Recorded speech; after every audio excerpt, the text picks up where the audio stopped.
Good afternoon and welcome to day 6. I'm in Surrey, British Columbia right now, just crossed the Canadian border. Last night I was in Ellensburg, Washington, stayed in a tent. It was -5 degrees last night, chilly, but survived quite nicely. I got good gear. Anyway, tonight I'm on the way to Squamish, British Columbia to stay with my cousins and enjoy their company. Haven't a chance to see them in a while, so that'll be nice. In a couple days, Tracy's going to be delivering herself to Vancouver.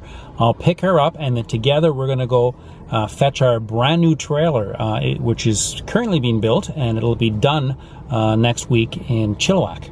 So, and then our adventure will begin. But now that I've got your attention here, it's the end of my journey essentially. I'm going to give you a tour of my road trip vehicle. Let's see what you got here. This is me, the driver's seat. Over here is where Tracy would have been, but I've got my traveling bag in here, computer stuff and all the other essentials. Got it clamped on here so it won't tip over. Then down here, I've got my road trip beverages, some coffee, a traveler, got a little coin jar. I'm gonna flip the camera around and then you can see that's my garbage bin. I usually clean it out every day. It looks like it's time for a cleanup. Here's my little food cooler, fits in here perfectly. And I got some water and other goodies in there. And the front console, I got a GPS and my phone, hands-free phone, and in the back seat, it's a disaster. But it was quite wet last night because there was a lot of frost in my tent. So my tent's back here drying out. The blue thing is my sleeping bag.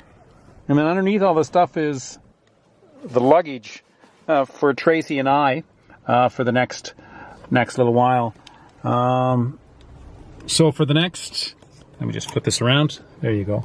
So for the next 5 months, all our clothing we're going to need is back there in the duffel bags. So we've cut it down to a very modest amount. And we've learned from experience that we don't need much when we're on the road.